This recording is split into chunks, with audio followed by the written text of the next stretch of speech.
Liu Yin and I were together for 5 whole years, but in the end, all that time couldn't even compare to a fraction of the attention she gave her golden boy, LCXG. Over those 5 years, every single time I tried to set up a date, she was somehow always busy, but if it had anything to do with LCXG, she never missed a thing. Meanwhile, our wedding photo shoots got cancelled over and over again. Birthdays? She deliberately worked overtime. Anniversaries? Always the exact same excuse. Her precious senior needed someone by his side more than I did. A total of 47 dates and promises, all just vanishing completely into thin air. I stood there waiting in absolute silence, completely hopeless, 47 separate times. It wasn't until I finally canceled the wedding and returned our future home that she actually managed to show up on time. I just stood there, gripping my suitcase, and gave her a calm look. So you actually have some free time today? Honestly, to finally make this decision and move out,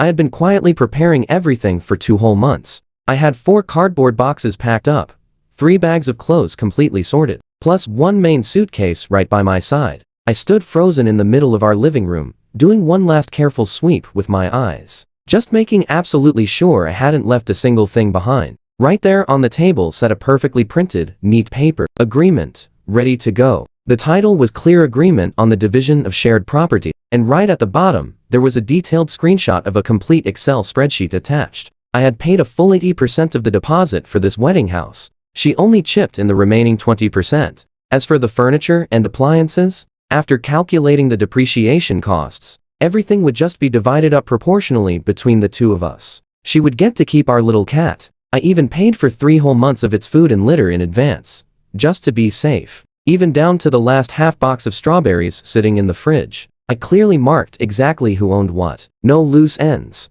I've been working as a product manager for 5 years. I honestly never thought my extreme attention to detail would end up being used against my own life. Suddenly, the front door lock clicks open. Liu Yin was standing right in the entryway. She had her favorite daily milk tea in hand, a straw still in her mouth. Her eyes swept across the shoe cabinet, now more than half empty, and she just froze there, completely stunned. She pulls the cup away, a single shiny boba pearl still stuck to the straw. She looks at me and asks, Tien Hein, what exactly are you doing? She just stands there staring. Her eyes lock onto those 4 cardboard boxes in the living room, then drop to the suitcase in my hand. That confused look on her face slowly morphs into that same unreasonable annoyance I was already way too familiar with. Are you throwing another pointless tantrum? She asks. I just look at her and reply, I'm not throwing a tantrum. I took my key off the hook and gently placed it down on the shoe cabinet. Then I dropped the bomb. I already canceled our wedding entirely.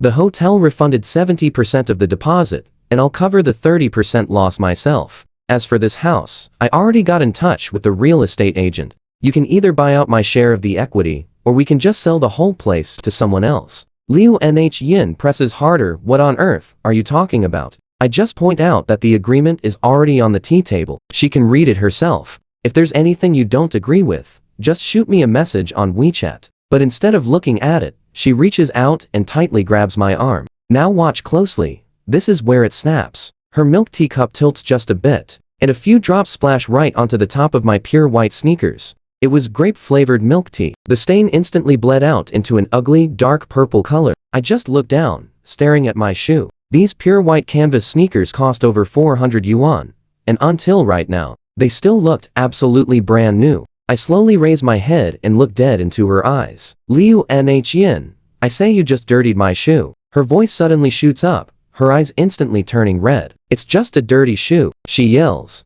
You canceled our wedding completely out of nowhere. And now, you have the nerve to stand here and nitpick over a single pair of shoes? You know how this goes, right? 5 years ago, seeing her look this upset would have instantly crushed my heart. Even 3 years ago, it might have still worked a little.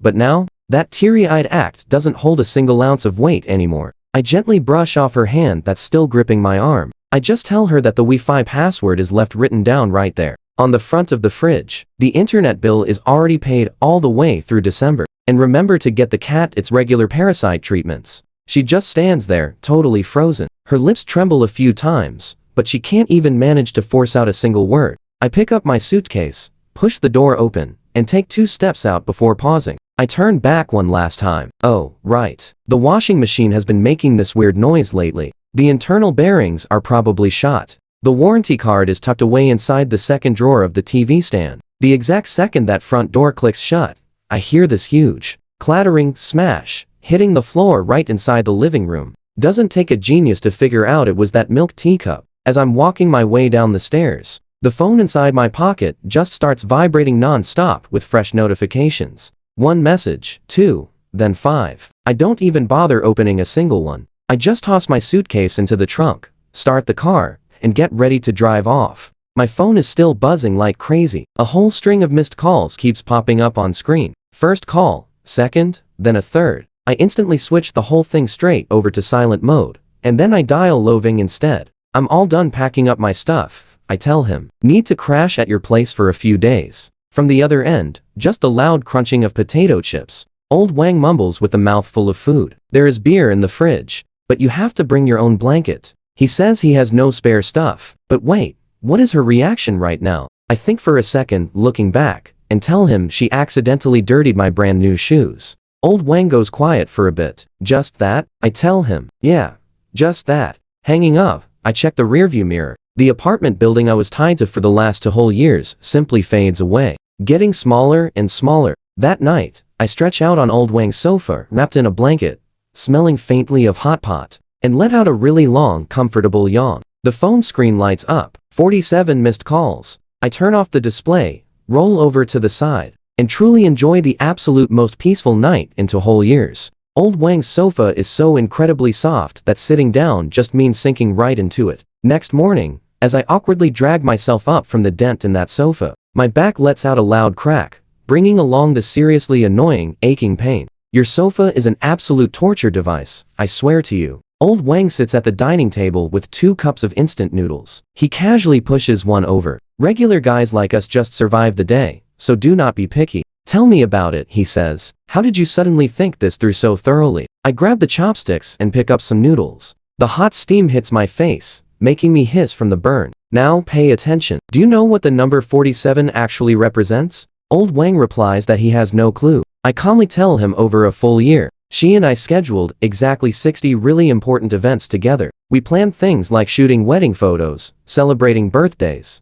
having both families meet up for our anniversary, going to register everything together, our marriage, snapping pictures, plus so many surprise moments. I spent real time setting up, but out of those 60 dates, she only showed up exactly 13 times. For the other 47 times, she was completely absent. If you treat this relationship like an active tech product, based purely on this user retention data alone, I would have chosen to uninstall it a really long time ago. Old Wang stops his chopsticks midair, totally shocked. Her attendance rate was only 21.7%. You are using corporate performance metrics to measure romance now? I tell him I'm just using performance logic to pull out early, purely to minimize my own emotional losses. Old Wang shoves a big bite of noodles into his mouth, chews for a while, and finally sighs. Tell me a story about it, he says. Pick the absolute most ridiculous one ever. I slowly put my chopsticks down. The craziest one was on our wedding photo shoot day this March. I booked the studio a whole month in advance,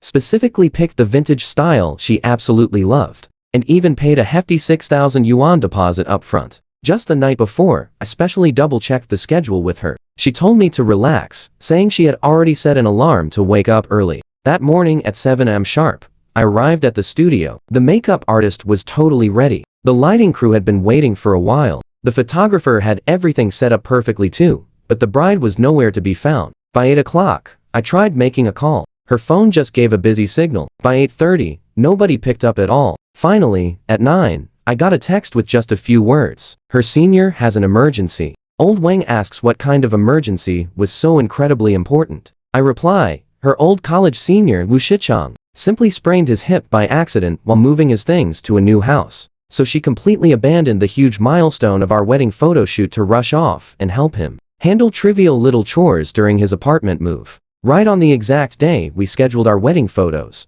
The photographer at that shop was a genuinely kind guy. Seeing me standing there completely dazed and looking absolutely miserable, all alone, he probably felt the studio atmosphere getting way too heavy. So he stepped up to suggest something. Young man, he says, the entire shooting background is already fully prepared and decorated anyway. How about I shoot a solo portrait collection just for you? I simply nodded and agreed. And just like that, a tall guy like me put on a formal suit, held a delicate fresh flower bouquet, and forced a smile at the camera to get through it, shooting all afternoon. The photographer stayed incredibly professional and totally meticulous throughout the entire process, constantly adjusting the camera angles perfectly just for me. After the shoot ended, he gently patted my shoulder and said to me, "Brother, you are, hands down, the most solitary and incredibly brave groom I have ever photographed. Since I first started working in this industry." I sincerely apologized to him. On the way back, I bought a full crate of bottled beer and drank it all completely alone,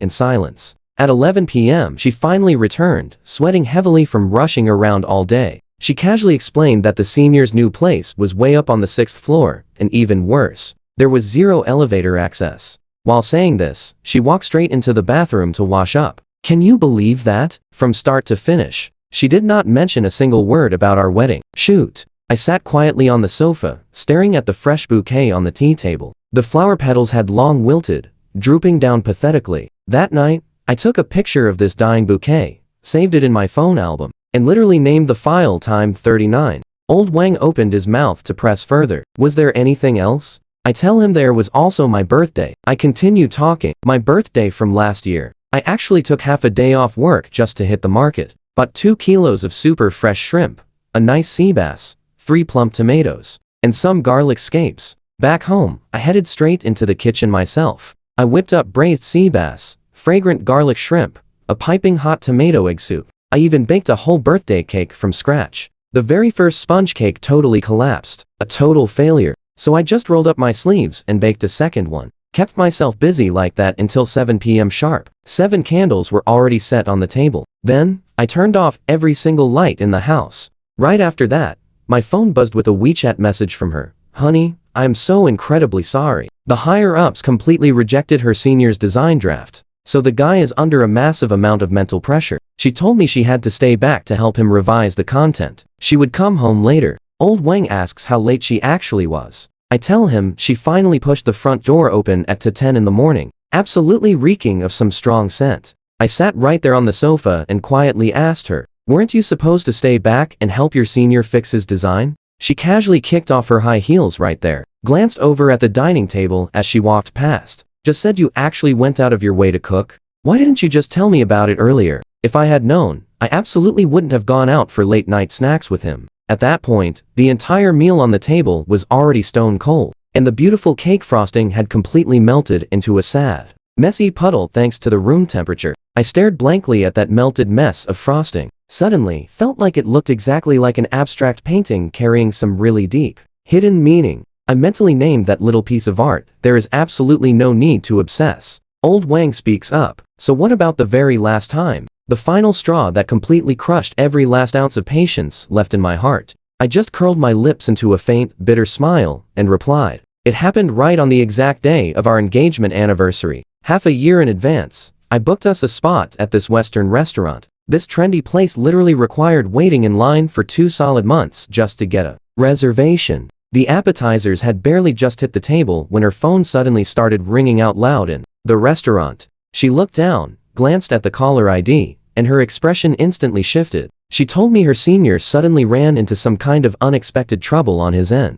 Old Wang asks, what kind of serious emergency could that possibly be? I answered the guy had to rush a PowerPoint presentation, but he was totally torn on what specific font he should use for the main display slides. So he frantically called her over just to help him pick one out. Now listen to this absolute madness. I slowly set down my knife and fork, calmly staring right at her. Meanwhile, she was already frantically grabbing her coat to head for the door. She promised it would be super fast. She would just help him pick a font and come straight back. It is literally just picking a font, she said. The guy just keeps hesitating over whether he should use the song typeface or Microsoft Yahoo for his slides. Soon as she finished saying that, she turned her back and left immediately, leaving me sitting completely alone. The exact same restaurant I waited 2 whole months to book, sitting right across from 2 beautifully plated, exquisite steak dinners. The restaurant waiter walked past my table 3 separate times, hesitating to say something every single time, clearly debating with himself on what to do. It never ended. By the 4th time he walked past, he finally took the initiative and asked, "Excuse me, sir, do you need me to help pack up this entirely untouched steak for you to take home?" I just told him there was no need. I sat there all by myself and completely finished both steaks. A 900 yuan meal. There was absolutely zero reason to let it go to waste. On the way back home, I opened up the notes app on my phone, typed a hard period right after the 47th entry. Right after doing that, I immediately created a brand new, completely separate folder. I named it the retreat plan. After listening to my entire experience, the bowl of instant noodles on old Wang's table had gone completely stone cold. He stood there with his mouth hanging wide open, totally in a daze for a long time, taking forever to finally blurt out, "Bro, you seriously have way more endurance than a literal camel." If that was just any normal person, they would have completely flipped out and ended things right on the third time. I just casually replied, "You know I am a product manager by trade, right? I always have this habit of collecting enough solid data first. Only then do I finally make my ultimate, calculated decision." Old Wang flat out tells me that my whole process basically doesn't even count as acting. Based on solid data, it is just pure, unadulterated self-torture. I didn't even open my mouth to argue back. Deep down inside, I knew his words weren't wrong in the slightest. Now, get a load of this. By the third day after I moved out, someone deliberately came over to play peacemaker. The person who showed up was Lin Yin's absolute best friend. She is currently holding down the creative director position over at some big advertising company. Her speaking style is insanely fast. Her voice is loud. Her entire body naturally radiates this overwhelmingly strong, aggressive, and fierce aura everywhere she goes. She asked to meet up at a coffee shop right downstairs from my office building. The second she sat down, she immediately started making endless excuses, constantly speaking up to defend Liu Yin. T.N. Hein, do you even know that Liu Yin has literally been washing her face with tears all day? Her eyes are crying so hard they are swollen up like two giant walnuts.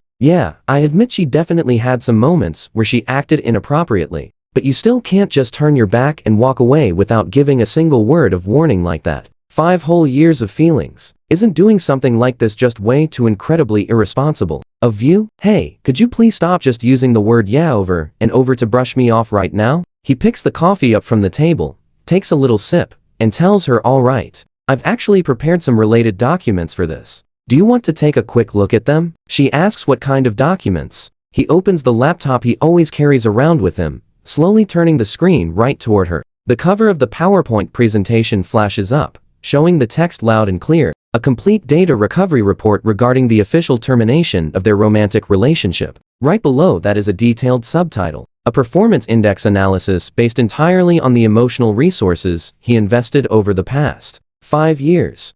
Lin stares hard at the computer screen, her eyebrows knitted tightly together, and blurts out, "Are you insane? You actually went and made a whole PowerPoint for this?" He hits the down arrow to flip the page so she can keep reading it. The very first slide features a brilliantly clear, undeniable bar chart. The horizontal axis shows the timeline passing, and the vertical axis displays her date attendance rate. 5 neat bars are lined up perfectly, year by year. Year 1, the attendance rate was 85%. Year 2, her attendance dropped to 62%. Year 3 was 41%. Year 4, 28%. And by year 5, that rate was a measly, pathetic 8%. Now ask yourself, what does an 8% attendance rate actually look like in reality? It means for one entire year, she showed up to exactly one single date. And that was only because LCXG happened to be out of town that day. He quietly continues on to the next slide. Page 2 is a very detailed pie chart breaking down every single absence. The excuse, "My senior needs me by his side," takes up a massive, staggering 67% of the chart. Busy with overtime takes up 18%. Feeling sick claims 9%. And various other random excuses make up the last remaining 6%. Right smack in the middle of the pie chart, the section for "My senior needs me" is deliberately highlighted in a glaring, incredibly bright red color. He handpicked that exact specific shade himself. It stands out horribly, looking as obvious and obnoxious as a massive red warning flag. The confident expression on Lin's face slowly starts to completely crumble apart. He doesn't say a word, just flipping over to the third page. This entire slide is a fully complete, very detailed timeline, clearly listing out every single detail, row by row.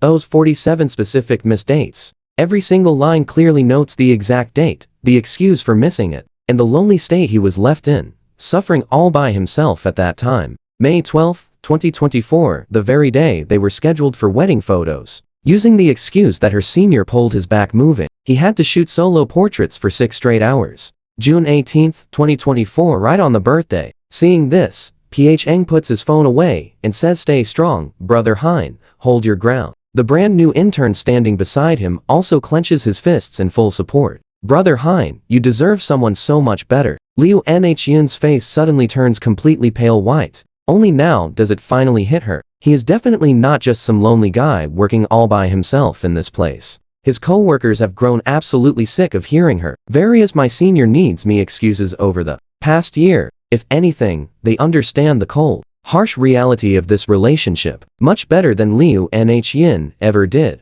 She awkwardly turns around and hurriedly walks away. Her high heels smack against the marble floor, echoing with a rapid, frantic clicking sound. The lobby instantly returns to its usual quiet atmosphere. The security guard slowly walks right over, gently pats his shoulder, and says, "Young man, next time something like this happens, remember to call security, not so we can just step in and block people for you, but to actually back you up and be a solid support for you." He gives a faint smile, turning back to his workspace. Pheng directly drops a quick message right into their team work chat. "Brother Hein, that picture I just snapped earlier, if your ex-girlfriend ends up seeing it, does that actually count as workplace violence?" He immediately replies, "If you dare send it out without permission, course it counts." He replies loud and clear to late.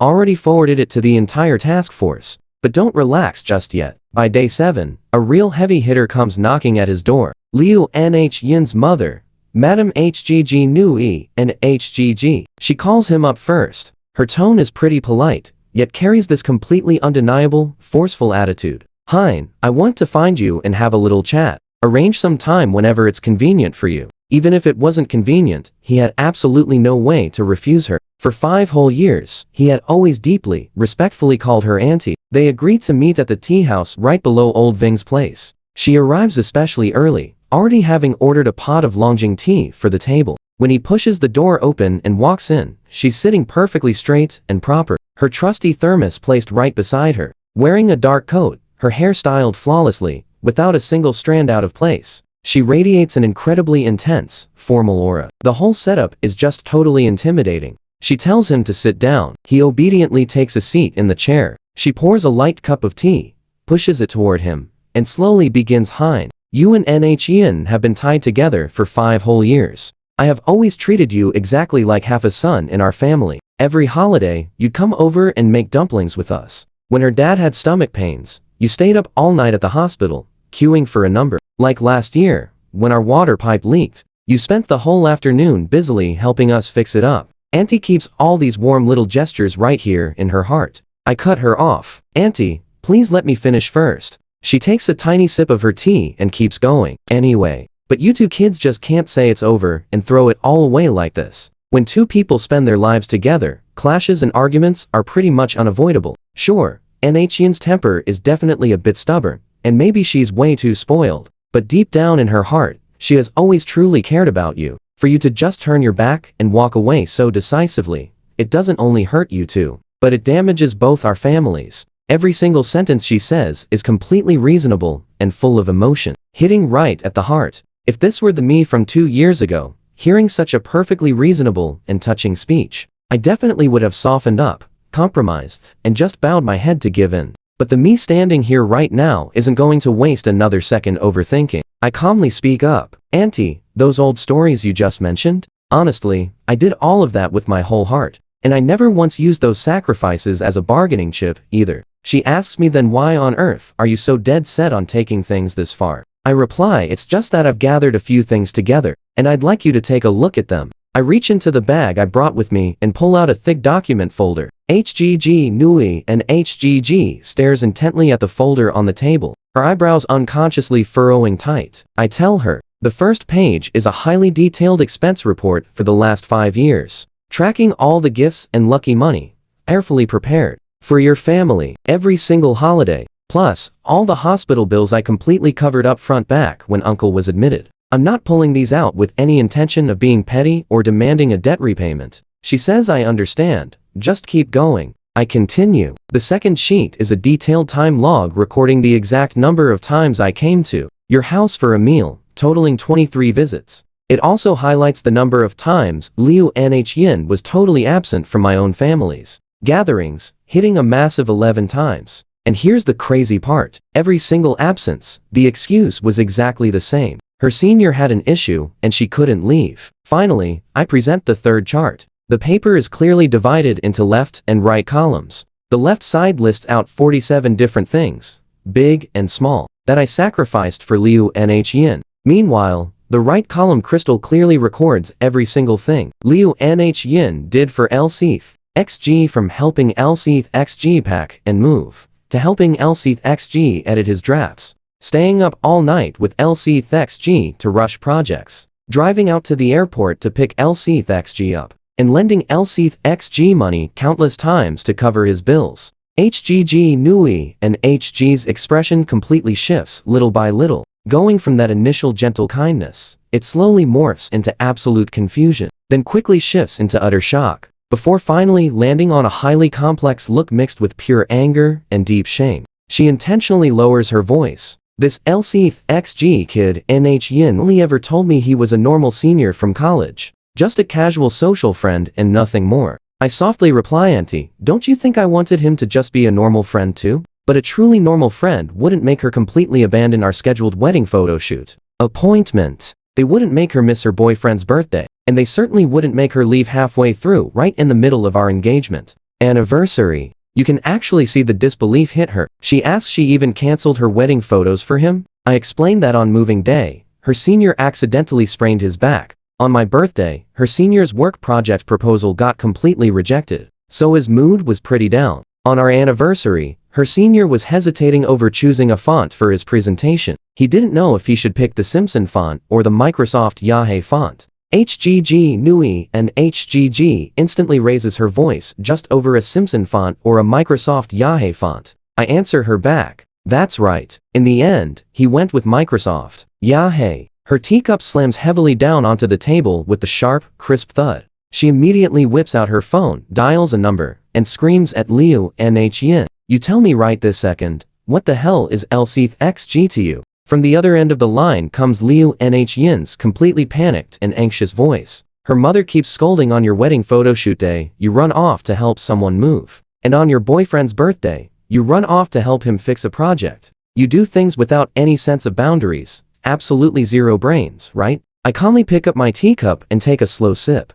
The Longjing tea aroma is pure, leaving a sweet taste lingering on the tip of my tongue. Absolutely delicious. 5 minutes later, HGG Nui and HGG hangs up. She stares at me, stays completely silent for a long moment, then finally stands up and puts her thermos into her handbag. Right as she reaches the tea house door, she stops, turns her head to look at me, and asks Hein, do you still like eating braised pork? I reply yes, I really do like it. She says tomorrow she'll have uncle bring a portion over for me. Your uncle went over to check on the wedding house already. That water pipe really was fixed up thanks to all your hard work back then. I tell her, Auntie, you really don't need to go through so much trouble. She explains to me that this isn't her intentionally trying to be a bother, but rather that she and her husband genuinely want to thank me. After saying that, she pushes the door open and walks straight out. Later on, Lao Vuong gets curious and asks me how my almost mother-in-law reacted to everything. I tell him she furiously scolded her daughter right on the spot,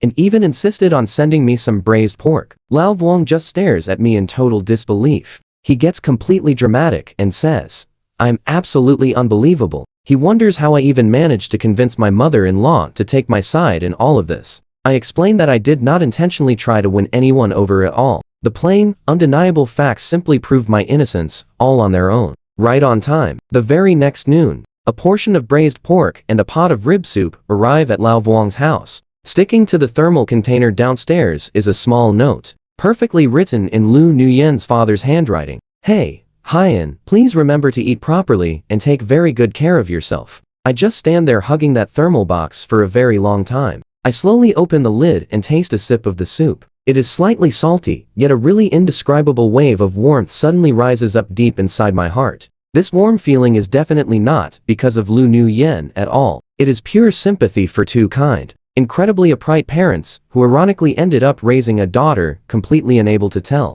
right from wrong or understand any real consequences. Then, exactly on the 10th day, after moving out of our shared place, an uninvited guest suddenly shows up to see me. And worse, it is the one guy I never want to face. Luke, the Suong. He actually takes the initiative to invite me out to a coffee shop. His text message is extremely polite and perfectly proper. He asks, "Hyun, could you possibly spare a little bit of your free time to meet up for a quick chat?" He says he wants to talk with me a bit about New Yen. Right from the start, he respectfully calls me brother Hyun. Back in the day, he would just bluntly refer to me as Lu, New Yen's boyfriend. Now that the whole situation has fallen apart, he suddenly knows exactly how to politely elevate my title, which is honestly quite ridiculous. When I finally arrive at the cafe, he is already sitting and waiting in a hidden corner, wearing a crisp, pure white shirt. His sleeves are casually rolled up twice, with an Americano sitting right in front of him. He definitely has that neat, scholarly look with handsome features. He looks exactly like a textbook corporate elite straight out of a standard commercial PowerPoint presentation. He warmly greets me and politely invites me to take a seat. I just casually take my seat. He gently pushes his coffee cup forward, deliberately taking on the stance of a friendly mediator trying to advise me. He says that honestly, he and New Yen have always just been completely ordinary friends from the very start. Back in our college days, I was her direct senior, and I actually helped her out quite a lot with her academic studies. Even after graduation, we always maintained a very pure and simple platonic connection. You already know New Yen's personality perfectly well by now. Her heart is just way too soft for her own good. Whenever anyone asks for a favor, she simply never has the heart to turn them down. I listen in total silence, not interrupting him a single time throughout the whole process. Now, just watch how this guy tries to spin things. He continues with things getting this messy between you and New Yen. Even I think her actions were truly excessive and entirely inappropriate. Deep down in her heart, she has never intentionally wanted to hurt anyone else. She simply acts without being able to distinguish between what is truly heavy, what is light, what is primary, and what is secondary. I raise my hand to cut him off. He stops talking immediately, his face completely full of surprise. I ask him directly, "You keep on saying that your relationship with her is just pure, simple friendship, right?" He firmly confirms that, yes, they are absolutely nothing but pure, ordinary friends. I tell him that in that case, I have a few things to confront him about. I pull out my phone, open the Notes app, and scroll right to the page of content I prepared well in advance. Last October, she transferred exactly 8,000 yuan over to you, saying you were short on a rental deposit for an apartment. I assume you definitely still remember this matter clearly, right? His eyes dodge mine for a brief second, but he very quickly fakes his composure, entirely returning to his original calm demeanor as he answers. He claims he already paid that back later. I expose him instantly. You only returned 5,000, still leaving 3,000 completely unpaid and entirely unsettled between you two. I have always kept track of this exact debt. You can use being broke lately as an excuse to temporarily delay it. Then in January this year, your car got casually scratched. She was the one who paid the 4,000 yuan repair fee for you. At the time, you sweet-talked her, promising to repay it the following month. Yet there has been absolutely zero news until now. His fingers unconsciously start rubbing the edge of the coffee cup, and his facial expression becomes more and more unnatural by the second. I continue pressing him. Also, last July when you switched to a brand new laptop, using the excuse that your company denied the expense reimbursement, she proactively advanced you 6,500 yuan. Oh, this is getting good. You have probably completely forgotten about this exact sum, right? I set down my phone and continue, adding up all of those other random small transfers over the past 5 years. The total amount she lent you or paid on your behalf has reached exactly 37,800 yuan. Luke the Swang's face loses every single drop of color, bit by bit, becoming increasingly pale and incredibly ghostly white. I just look at him calmly and state, more than half of this entire amount of money was directly taken out of our shared joint bank account. In other words, every single penny of the hard-earned income I worked for silently flowed right through her hands and straight into your very own pockets. Honestly, I have never once been overly concerned about that specific amount of money until this moment. He just let out a quiet sigh of relief, but I kept pushing. But here is what really bothers me. She completely ditched our wedding photo shoot, just to run over and clean your house for you. She completely missed my birthday, just to stay and fix your work project. And she actually walked out on me right at the dinner table on our anniversary. She turned right around to help you pick fonts for a presentation. I emphasize those last few words extremely clearly. LCXG swallowed hard, his throat moving nervously. I kept going. If this can honestly be called a purely platonic friendship, then I can only say you are getting an incredibly huge bargain out of being her friend. Total silence filled the room for a long time. The cafe played some soft jazz, and its gentle melody suddenly felt weirdly out of place during this heavy moment. LCXG slowly stood up and told me don't worry, he would definitely pay back every single cent of those debts fairly. I picked up my coffee cup from the table and replied whatever. It really does not matter either way. I just hope you stop reaching out to her so much from now on. Not for my sake. I walked away long ago. I say this entirely out of consideration for her. She has always been a girl with a genuinely kind heart deep down. She just completely fails to tell apart who treats her with real sincerity and who intentionally takes advantage of her. I calmly stared right at him and continued. You yourself know exactly what kind of terrible things you have been doing. The corner of his mouth twitched slightly. He looked like he wanted to justify himself, but he could not utter a single word. He was forced to turn around and quickly leave. His footsteps were panicked, exactly like a phone running out of credit and suddenly getting disconnected from the network. I slowly finished my coffee, raising my arm to call the cafe staff over so I could finally get ready to pay the bill. The young waitress glanced over in the direction LCXG had just left, asking me politely if she should include that previous gentleman's drink on my tab as well. I told her to just add his to my bill. One extra cup really does not make much difference anyway. By day 15 since I moved out, I honestly thought Liu Nhin had finally settled down. I expected her to stay quiet for a while. At the very least, she should have absorbed her mother's scolding. Time to reflect and clear up all those messy feelings for LCXG. But pay attention here. I totally underestimated her once again. Right at 1 in the morning, my phone suddenly lit up with a brand new message from her. Tien Hein, my whole body feels awful. My head is throbbing with pain, and I am freezing to the bone. Right after that, a second message came through. I am all alone in the house, and I feel really scared.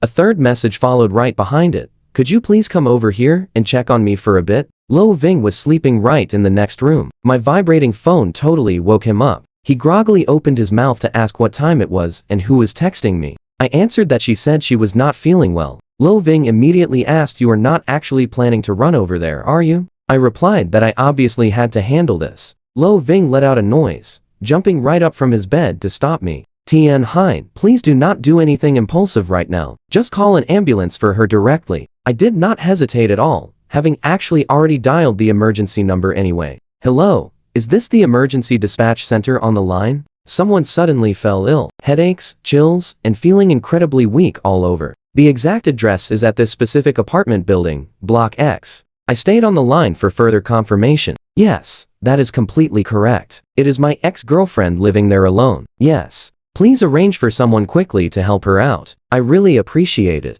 After I hung up, Lo Ving stood perfectly still in the dark. He just stared blankly at me for a few seconds. He asked if I was being a little too weird about this. She was just casually complaining about feeling sick. I immediately explained my reasoning. I have already broken up with her. There is no way I can stay by her side to care for her. I can only leave it to professionals. What if her condition is actually real? She did not clearly say it was a normal cold, only mentioning headaches, chills, and awful overall discomfort. You see my point, right? If it leads to meningitis or other acute illnesses, I absolutely dare not gamble with a person's life. Lo Ving's jaw completely dropped, realizing that every single word I said made total logical sense and could not be argued against. He flopped back onto his bed, grumbling that I made a fair point. Exactly 15 minutes later, Liu Nhin's phone suddenly called me. Her tone had completely lost any trace of weakness, leaving behind absolutely nothing but a furious, raging roar. Tien Hein, is there actually something wrong with your head? Did you seriously just call a whole ambulance to come directly to me? The ambulance parked right under the apartment building. Absolutely. All the neighbors came out to crowd around and watch, humiliating her so badly, right at her home. I told her. She voluntarily said she was feeling awful. I was simply being worried about her. She screamed that she just had a tiny little chill. I explained back. Even a slight chill has the potential to lead to various dangerous complications. Deep down, I was honestly really worried about you. But the fact is, we have already broken up. Me rushing over there presumptuously really would not be appropriate at all. Besides, if her condition was actually serious, a product manager like me could not do a single thing to help anyway. Medical professionals have always been way more skilled and a lot more reliable than I could ever be. Don't you think calling an ambulance is clearly the much more responsible way to handle this? The other end of the line drops into absolute dead silence for a really long time. Lo Ving, lying on his mattress in the next room, cannot hold it back and bursts out giggling. He literally sounds just like a seal about to run out of breath. She grinds her teeth. Tian Hein, you are definitely doing this on purpose. My tone, however, stays completely serious and perfectly calm. You should get some good rest, remember to drink plenty of warm water, and take care. After saying that, I just hang up the phone right away. Now watch this crazy turn. The very next noon, Lo Ving walks over and shows me a screenshot of a wild social media post uploaded by one of Liu Yin's neighbors. Woken up at 1:30 in the morning by the loud wailing of an ambulance downstairs. I totally thought some massive, serious accident had just taken place. I go downstairs, only to see this girl in pajamas standing by the ambulance, crying her eyes out. She keeps rambling on and on that she is not sick and definitely does not need emergency care. The paramedics had to examine her carefully for a pretty long time, only to finally conclude it was just a very mild, ordinary common cold. Right beneath this status update, there are exactly 37 likes. And in the comment section, someone is even joking around, saying this exact dramatic plot feels like something they have seen somewhere before. I finish reading the screenshot, then look right over at Lo Ving and ask, do you think what I did was maybe a little too much? Lo Ving gnaws on a braised chicken leg from his lunchbox, thinks about it seriously for a second, and replies, yeah, it is a bit harsh, but honestly, it makes a person feel so incredibly satisfied. He points that bare chicken bone right at me and continues, but you also have to look at it this way. If last year, on your actual birthday, she had bothered to urgently call an ambulance for you, just once like that, who knows, maybe you two would still be happily together right now. I ask him what he even means by that. He says, well, at the very least it would prove she actually cared about your safety deep down in her heart. I look down and think for a moment, unable to hold back a loud laugh, then casually grab a piece of green vegetable to eat. After moving out for a full solid month, my life has slowly but surely stepped into a very peaceful and perfectly organized track. Every morning at exactly 7, I wake up, no longer wasting time waiting for her to drag her feet and make us 40 minutes late leaving the house. Suddenly, just have this massive chunk of free time to myself. I wake up, go for a leisurely morning run, make my own breakfast, and peacefully read a book for about 20 minutes. My work efficiency has shot up quite a bit because of that too. Before, right in the middle of important meetings, I would constantly get bombarded with text messages from her. Every single text was about some senior guy running into trouble and needing her help. It always distracted me for ages, making it incredibly hard to just focus my mind on work. But now, phone stays dead silent all day long, completely ignored, like some old discarded brick with absolutely nobody bothering to disturb me. It really feels like the massive boulder weighing down my heart. This past year has finally been lifted away for good. My entire body feels so incredibly light and completely free. Over the weekend, I sign up for an indoor rock climbing experience class. It is not about trying to prove anything at all. It is just something I have honestly wanted to try out for a really long time. But back then, my free time every single weekend was just casually hijacked by her. Whether it was escorting her shopping to relieve boredom, or taking check-in photos together, everywhere, or joining all sorts of events for her senior guy while playing the role of her dedicated personal driver. But today, the dark-skinned climbing coach at this new gym has a really refreshing, genuinely upbeat personality. Seeing me smoothly climb all the way up to the top of the rock wall on my first try, he cannot help but give a huge thumbs up. He yells out, man, have you been secretly practicing rock climbing before this or something? I reply, no, maybe I was just born with a little bit of natural talent for this kind of thing. He laughs and says that my natural talent is actually pretty damn impressive then. My whole body hangs completely suspended at the highest point of the rock wall, looking down at the thick foam safety mats way below. Cool breeze gently blows right past me. A sudden wave of emotion swells up inside me. For a full year, I had never once stood at a height like this to cast my eyes downward. You know that exact feeling? This is not just physical height. It is the high altitude of pure freedom deep in my soul. A place where I can freely go anywhere I want. Later, the photo of me rock climbing gets sent by Lo Ving into our old college dorm group chat. Not even 3 minutes late, my ex-girlfriend's best friend, Lin, actually sends me a direct private message. Hey, Hein, can I ask if that rock climbing experience class is still recruiting any new students? Right now? I text back that they are still taking people. She asks if she can bring a friend over to sign up together. I tell her whatever, it is completely up to you. Then she asks, would you mind if I send this climbing photo to Liu Nhin? I ask her right back, is she still keeping tabs on my activities? Lin messages back, oh, it is way more than just keeping tabs. Even late at night, she would still frequently scroll through my profile, even silently liking a status I had posted all the way back in 2021. The exact status where I wrote about getting to eat a bowl of really good noodles that day. Such an old post from 2021. I clicked on my profile to check it out. Down under that year's status, there was indeed a brand new like from a total stranger. The timestamp displayed 3:17 a.m. I sat there and thought about it silently for about 3 seconds, then dropped a new comment right under that old post. That noodle shop has already gone out of business now. This was purely just a simple information update, with absolutely no other lingering feelings or hidden intentions attached to it. After seeing how I handled this, Lo Ving bluntly told me that my method was way too eccentric and just completely ruthless. But my days genuinely became more and more smooth sailing, feeling significantly more comfortable and totally free. After that, I actually went out for barbecue gatherings twice with my colleagues from the work department. Before, every time I went out to eat with friends, she would constantly call and pressure me to hurry up and go home early. This time I sat and ate in total peace until 11 p.m., polished off 40 lamb skewers straight, downed 3 ice-cold beers, and after getting full, I had a massive, comfortable burp. My colleague IPHeng, sitting right next to me, gently patted my back and sighed out, "Hein man. Before this, your life was genuinely being way too strictly controlled." I told him she actually never intentionally tried to manage my life. IPHeng analyzed the situation, saying she was just completely occupying every bit of my free time instead. This fundamentally couldn't be considered normal control, he said, but rather her arbitrarily commandeering both my mood and my time. I asked him what that actually meant. He explained it meant she could use any kind of excuse at any given time to force me to drop everything I was doing and run straight over there, no matter what kind of work I was currently busy with. Just one single phone call regarding her senior became the absolute highest priority, forcing me to immediately set everything aside to go help.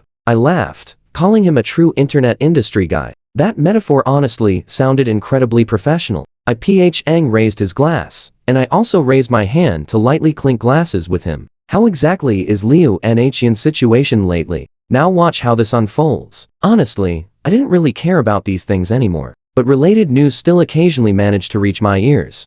Lin occasionally told me a few things. She had completely laid her cards on the table to talk clearly with LCXG. The two of them had an absolutely massive, thunderous fight. She directly confronted him face to face about when he was finally going to pay back the debt. LCXG instead criticized her for blowing things way out of proportion and being too calculating, then just outright blocked her number directly, completely cutting off all contact with her. I was genuinely surprised. He actually just went and blocked her number directly? Lin replied, that's right, a full 37,800 yuan in debt. And from the very beginning, not even a simple IOU was ever kept. I stayed quiet for a moment, then asked how she was doing now. She sighed heavy. Her mood and spirit are both terrible. She asked the company for a week off to rest at home. Aren't you going to run over there to check on her? I flatly refused to go. She asked if I seriously didn't feel even a little bit of heartache. I looked down, staring at the beer can in my hand, and said,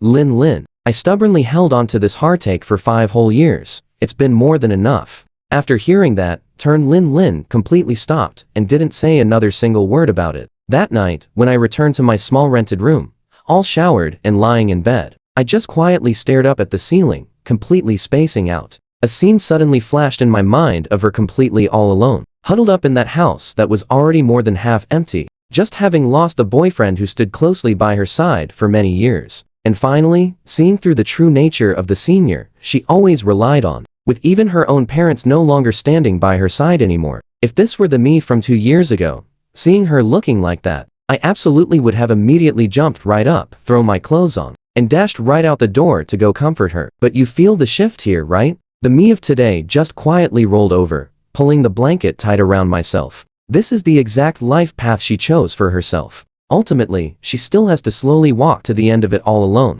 On the 43rd day since I moved out of there, it happened to be a Sunday, and with free time and nothing to do, I was in the kitchen figuring out sweet and sour pork ribs. It was my mom's signature dish. but I still couldn't quite master the exact heat needed to caramelize the sugar to color the dish perfectly. The doorbell suddenly rang out of nowhere. I initially thought it was just the food delivery arriving, but as soon as I opened the door, I saw Liu Nhin. Her whole body was visibly thinner, her cheeks deeply sunken in, compared to 43 days ago. Her completely bare face had absolutely zero makeup on it, and she wore a baggy gray sweatshirt that I had never even seen before. Her long hair was casually let loose, with a few slightly messy strands sticking straight up. In her arms, she was tightly holding a cardboard box. I looked at her and asked, how did you even find my current address? She answered that her mom asked around for it. I thought to myself, great.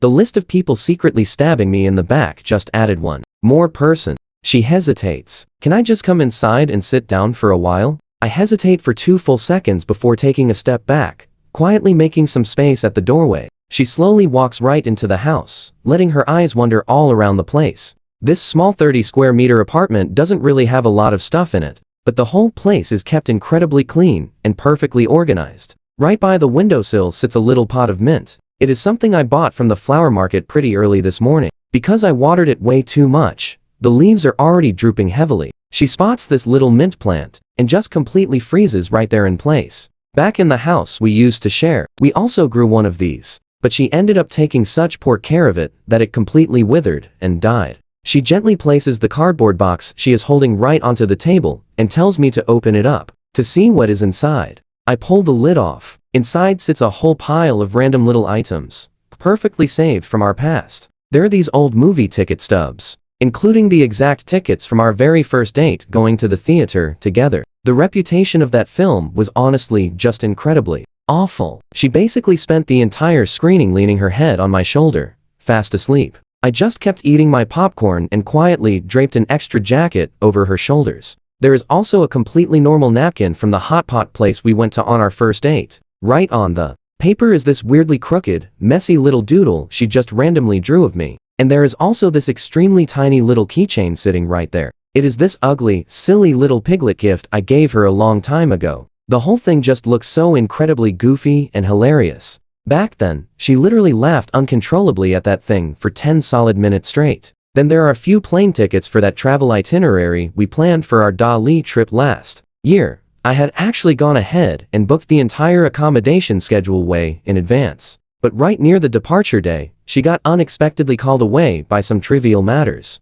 So the whole trip never even happened. And there is also this stack of beautifully printed photos, which is specifically the solo portrait they took of me at the studio that exact day. She speaks up softly. I actually went out of my way to the photo studio to bring it back. Seeing how I had to take a solo portrait all by myself, she slowly lifts her head to look at me, her voice completely choking up. You look so handsome smiling for the camera like that. I really should have been standing right there beside you the whole time. I pick up the portrait, just studying it quietly for a brief moment. In the picture, I'm wearing this perfectly pressed suit, holding a bouquet and smiling really brightly at the camera, and honestly, I do look pretty carefree and genuinely handsome. You want to know why? It was only because the photographer had just told a completely dry joke, teasing me that this exact expression was absolutely perfect for taking a funeral portrait. She asks me, Tien Hein, do you still remember all these things from our past clearly? I answer back, I remember every single one of these things incredibly clearly. Hearing that, a tiny, desperate spark of hope instantly flashes right across her eyes. I keep talking. I remember this specific movie ticket. During that date, you completely dozed off for the entire thing, leaving me sitting there all by myself to finish that absolute trash of a film. The quality was so completely mediocre that it did not even deserve a 3-star rating. Her mouth twitches up, just a very faint, incredibly sad little smile. I keep going, not letting up. I remember this napkin too. That shape you drew did not look like me at all. I actually looked as round as a literal potato. She lets out a quiet little giggle at that memory. I add to it, I also remember this pig keychain. Later on, you actually took it and hung it right on LCXG's car keys. I wonder if you still have any memory of doing that at all. The smile on her face instantly freezes completely stiff. I speak up again. I also clearly remember these plane tickets to Dali. That year, you used the excuse that your senior suddenly got acute stomach inflammation to just completely abandon our trip. But get this, right after that, I actually saw your own comment sitting right there on his personal social media page. You were so sweetly telling him to take good care of his body. He just replied simply that he eats something bad. and the attached photo was literally a hot bowl of porridge that you went out of your way to buy for him. Right on the exact day we promised to start our trip together. Hearing this, she just quietly bows her head down. The room falls right into this incredibly long, heavy silence. From the pot in the kitchen, the burnt smell of completely overheated caramel starts slowly drifting out. I stand up, turn off the gas stove, and push the window open. The night breeze sweeps into the room, gently fluttering that portrait photo resting on the table. Liu Nhin asks me if I still harbor resentment toward her in my heart. I stay quiet, thinking it over for a moment, then answer. Honestly, the hatred faded away a long time ago. Holding onto resentment actually requires a foundation of deep emotional attachment. Wasting so much emotional energy to hate someone who is not even in my heart anymore is just way too exhausting, and honestly, completely unworthy. She chokes back a heavy sob. She asks if you don't hate me, then in your heart I cut her off. The love is completely gone too. Tears just start rolling down her face, not making a single sound. No sniffling at all, no heavy sobbing either, just these huge teardrops falling endlessly, slowly blurring dark, wet patches right onto her gray sweater. I simply tell her that she should really just take all of these old items back home with her. I speak up softly. These are all memories that belong to you, and they are also the past memories of us both. But right now, I already have a brand new life of my own. I glance over at the drooping mint plant resting on the windowsill, like pouring all my energy into keeping the single mint plant alive, only to fail miserably time and time again. Until right now. She wipes a tear from her eye and slowly stands up. Right as she reaches the bedroom door, she stops, her voice completely choking up. Tan Hyen, she says, if only time could rewind back to the very start. I tell her to stop imagining fake scenarios. I cut her off directly, keeping my tone perfectly straight. Even if our lives could restart 100 different times.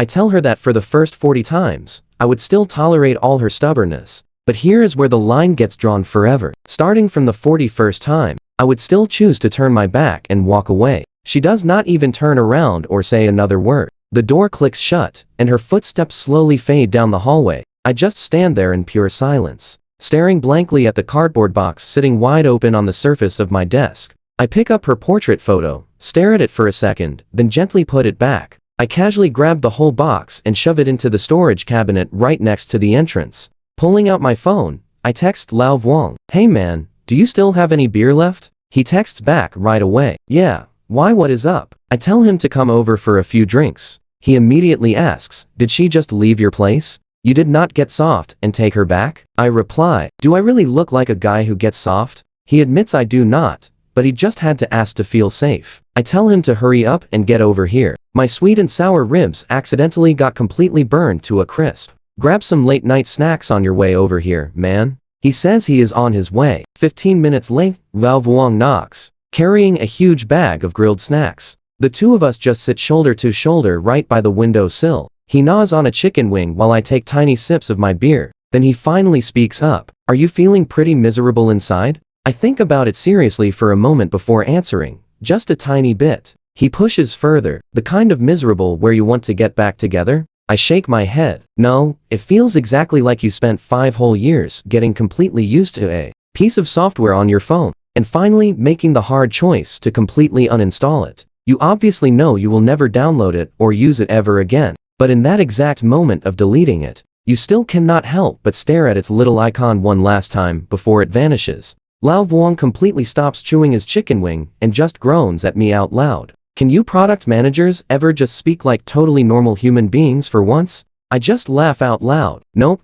this is an occupational hazard baked right into my bones. He takes another massive bite of chicken and keeps going. So this software you used for 5 years, how many stars are you giving it? I rate the initial hope when I first used it a solid 5 stars. But the actual day-to-day user experience, that definitely gets only a single miserable star. As for the after-sales customer service, following that, it directly gets a flat 0 points. The overall review is definitely do not recommend. I am leaving a terrible rating, and it is absolutely ending with the highly negative final score. I think it over for a second and add something else. But honestly, I'm still grateful for the time. It kept me company back then. The night breeze slowly blows in through the open window. Those mint leaves on the sill sway gently, and compared to previous days, they somehow look quite a bit more full of life. 3 whole months pass by incredibly fast. This tiny rented room goes from being just a temporary rest stop to completely transforming into a real, actual home for me now.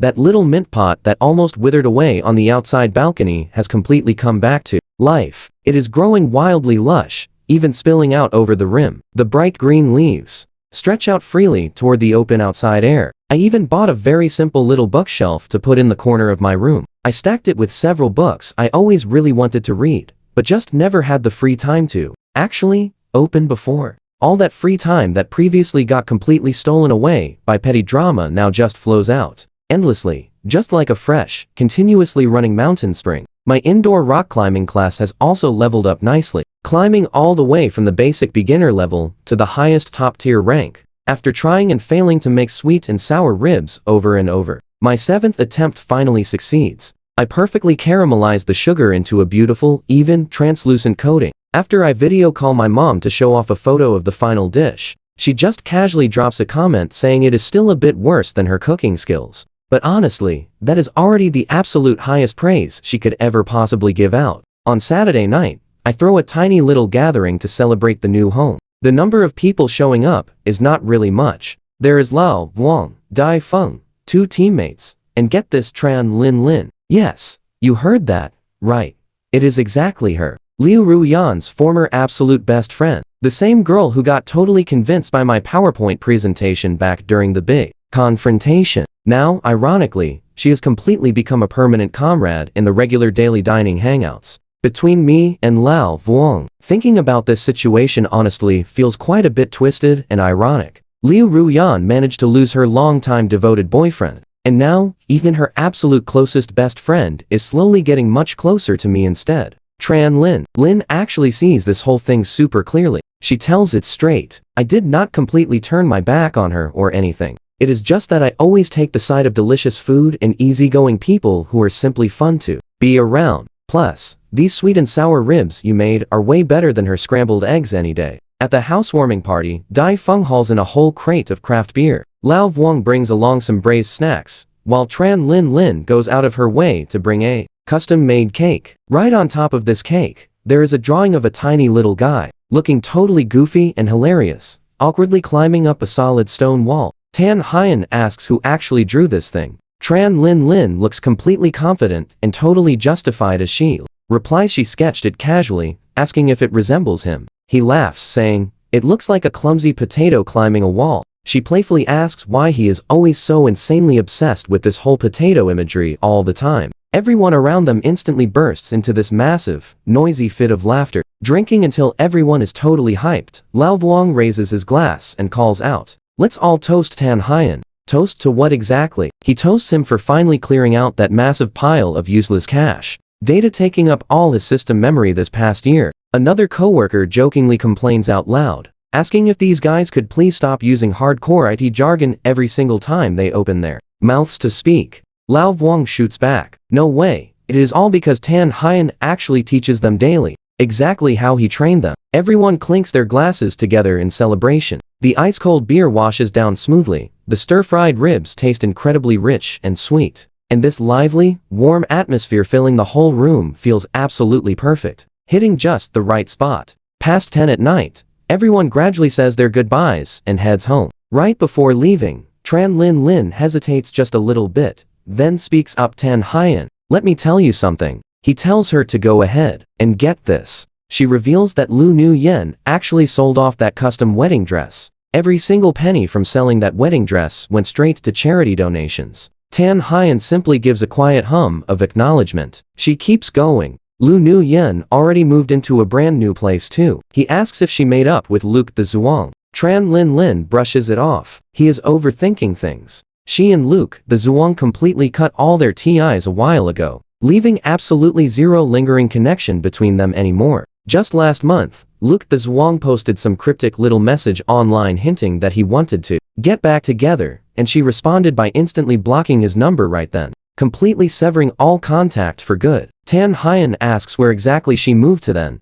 Tran Lin replies she moved right back in with her parents. She mentioned wanting some peace of mind to restart her life completely fresh. He stays silent for a few seconds before softly replying, "Yeah, that sounds pretty good." Tran Lin asks if he really has nothing else he wants to say. He thinks it over for a second, then asks her to pass along one single message. The Microsoft Yahoo font honestly looks a whole lot prettier than that standard Songti font. Tran Lin Lin shoots him this totally helpless glare before finally turning to leave. After completely cleaning up the messy aftermath of their gathering, Tan Hyen stands alone on his balcony, staring at thousands of glowing rooftops sprawling across the entire city, stretching out endlessly right beneath him. Far off in the distance, those tall high-rises still flicker with scattered, sparse lights, making it completely impossible to tell which specific building used to be their warm shared home back then. But honestly, none of that matters now. But pay attention here. Suddenly, his phone buzzes with an unexpected new text. He gets a text message coming from a totally unknown number. It politely reads, "Hello, is this Mr. Tan Hyen on the line? I'm photographer Wang from the Time Photo Studio. During that wedding shoot back then, I actually took a whole set of solo portrait photos just for you. Not sure if you still remember that at all?" That is the exact same photographer who spent the entire afternoon snapping portrait shots for him that day. Tan Hyen texts back, "Yeah, I remember. Is something going on?" Photographer Wang quickly explains the situation like this. Lately, he has actually been busy preparing for a brand new personal photography exhibition. The officially chosen theme revolves entirely around the solemn dignity of a single person, specifically, collecting powerful visual artworks that capture the exact moments when individuals must bravely face major, life-altering milestones completely alone. That specific portrait set of his has incredible quality and absolutely fits the exact mood. So Wang wants to ask if Tan Hyen will grant him full permission to display them. Tan Hyen scrolls right through his own phone gallery. He finally tracks down that exact solo shot from back then, wearing a perfectly crisp suit, awkwardly holding a bouquet all by himself. And yet, his genuine smile looks incredibly calm and effortlessly free. He texts back, "Sure, you can use them. Which specific ones actually fit best?" Wang replies that a few shots turned out looking exceptionally good, but that specific photo of him smiling with a bouquet easily carries the absolute best atmospheric vibe. Tan Hyen tells him to just go ahead and use that one. Wang texts back an enthusiastic, "Okay, Mr. Tan. Oh, right. The photography exhibition will officially kick off next month." So he warmly invites Tan Hyen to come over and check out the gallery when it opens. He mentions he can absolutely bring some friends along too. Tan Hyen replies back, "Bringing along some friends is totally not an issue. The only thing is, will people at the actual venue start loudly asking annoying questions about why the bride is not standing right beside him?" Wang firmly guarantees that kind of awkward situation absolutely will not happen. Tan Hyen texts back, "That works perfectly. When the time eventually comes, he will definitely bring along his goofy buddy who always uses a chicken leg as a prop." Wang laughs out loud. "Sure thing. Consider it a fun little inside joke between the two of them. Just send over the exhibition address a bit later, and it is all good. Catch you right there at the gallery venue." After finally ending the text conversation, Tan Hyen leans back against the balcony railing, looking quietly down at his current casual outfit. Right now, he is just rocking some sloppy slippers, a pair of regular shorts, and a totally simple t-shirt. Compared to that perfectly crisp, formal suit in the photograph, it is honestly like looking at two completely different worlds. But honestly, my headspace right now is just so much better than back in those rough days. The day they took that portrait, I was just forcing a fake smile, quietly swallowing down all that heavy sadness. But the me today, totally different. This smile comes right from the bottom of my heart. I'm just fully embracing every single passing day. A soft night breeze suddenly sweeps by, making the little green mint leaves rustle so gently together. I casually pluck one of those leaves, pop it into my mouth, and chew it really slowly. The flavor hits with this crisp coolness, plus a tiny hint of bitterness. But once that aftertaste finally settles in, this beautifully fresh, elegant fragrance completely wraps around my tongue. Honestly, now, everything in my world is just so unbelievably perfect.